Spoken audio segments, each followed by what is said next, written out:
we go. Eastern Conference that starts Saturday afternoon with the Pacers and the Cavs. Cavs minus 1,100. Take back on the Pacers 6-1. Cavs went 3-1 in the season series, and in the 3 wins, they averaged 127 points per game. Although one of those games went to double overtime in that one. Now, this sound the alarms on this Cavs defense. NBA points per 100 possessions defense post All-Star break. The T-Wolves 28th, the Cavs 29th, just ahead of the Lakers for dead last, 111.1. And LeBron missed several of those games. So did Thompson. The thumb injury maybe helped him get some rest. But this has been a horror show as they had the worst defense in the association in the month of March, Teddy. Yeah, and it wasn't much better in April. You know, when you look at the numbers, when you're beating the Lakers in any statistical category by 1/10 of 1 point, not good.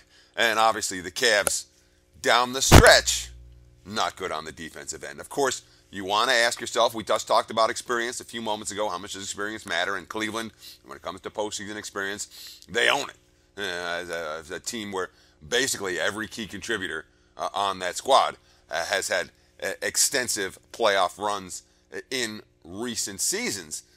But when you look at those type of defensive numbers, and the markets have already reacted, Pauly, yeah, okay, LeBron missed some games, Tristan Thompson missed some games, although he did come back to play, almost 18 minutes in the season finale for Cleveland. But if you're a stats-based handicapper, you're going to have a very hard time laying points with the Cleveland Cavaliers in this series. And as we've seen already, nothing but money on the underdog at most books, Pauly, but not all of them. You know who's got the highest series price for this series? That would be Penny.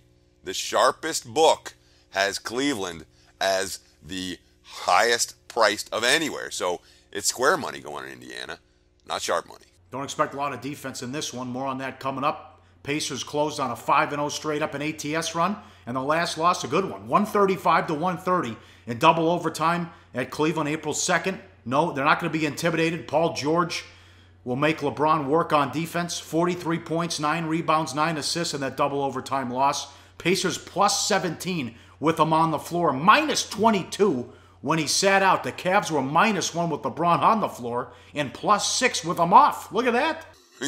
Yeah, that's obviously the exception for the rule for Cleveland. Cleveland certainly was not a bet-on team without LeBron James throughout the course of the regular season. But a lot of the problems for the Cavs that we talked about in the regular season, how bad they were on the second night of back-to-backs, how bad they were when LeBron wasn't in the contest, and all of these negative stats for Cleveland, they're all irrelevant now. In that sense, LeBron's not missing games. You know, they're not playing back-to-backs here in the postseason. And for all the success that Indiana has had with Paul George and Paul George's ability to match up against LeBron James, when it comes to supporting cast here, the Cavs have a lot more guys who can put the biscuit in the basket than the Indiana Pacers do. But Lance Stevenson, man, he has changed the Pacers. We talked about it on SportsBid, I believe it was yesterday or 2 days ago. We did an extensive look at how this run has come since Stevenson got there. Had a couple of great quotes about how this team's better with Lance Stevenson on it. Maybe Indiana is liver here than the wise guys are giving them credit for. Hey guys, for the full video, go to sbrpicks.com. Hey guys, thanks for tuning in to our channel. Now, we've put a lot of work into producing all these free videos, so please help us out and keep all our content free for you forever by simply liking, sharing, commenting, and subscribing. Now, not to mention, a visit to our industry-leading website will warm the hearts of all our SBR employees, especially myself. Now, the links are over there to the left, so do check those out. Thanks for watching.